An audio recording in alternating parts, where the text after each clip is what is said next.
आपल्या महाराष्ट्रात मागील काही दिवसांपासून हिंदी विरुद्ध मराठी असा वाद चांगला सुरू झाल्याचं पाहायला मिळतंय।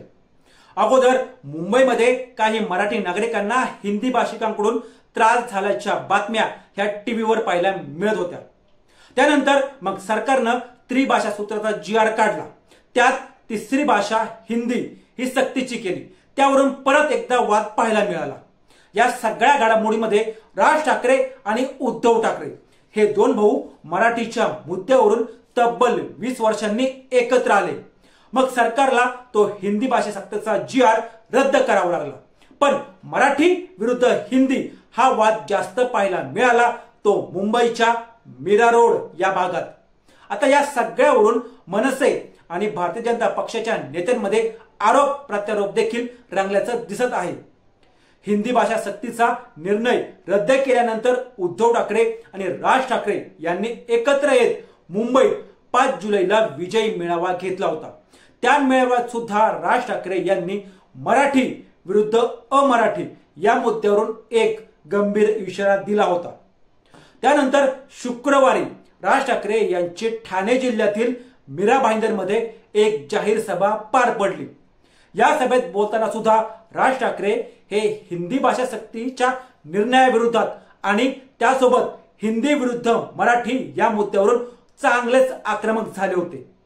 सभेत बोलताना राज ठाकरे म्हणाले की मराठी व्यापारी नाहीयेत का, महाराष्ट्रात राहतायत, मराठी शिका, मराठी यायलाच हवी, नीट व्यापार करा, मस्ती दाखवली तर दणका बसणार म्हणजे बसणारच, असा आक्रमक इशारा राज ठाकरे यांनी मीरा रोड इथल्या सभेतून परप्रांत्यांना दिला होता। त्यामुळं आता राज ठाकरे यांच्या अडचणी या चांगल्याच वाढण्याची शक्यता निर्माण झाली आहे।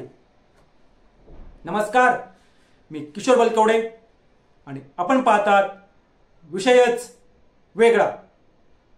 राज ठाकरे यांच्या विरुद्ध सर्वोच्च न्यायालयात एक जनहित याचिका दाखल करण्यात आली असल्याची माहिती मिळते।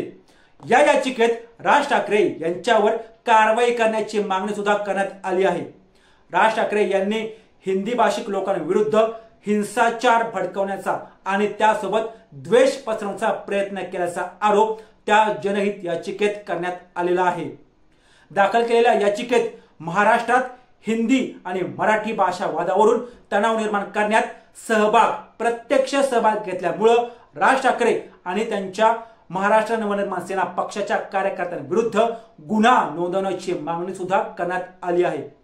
भाषेच्या मुद्द्यावरून मनसे कार्यकर्त्यांनी काही परप्रांतीयांना जोरदार मारहाण केल्याची घटना घडली होती आणि या सगळ्यांमध्ये मराठी न बोलणाऱ्यांना लक्ष्य केल्याच्या घटना ह्या चांगल्याच घडल्या होत्या आणि त्यानंतर ही याचिका दाखल करण्यात आली आहे।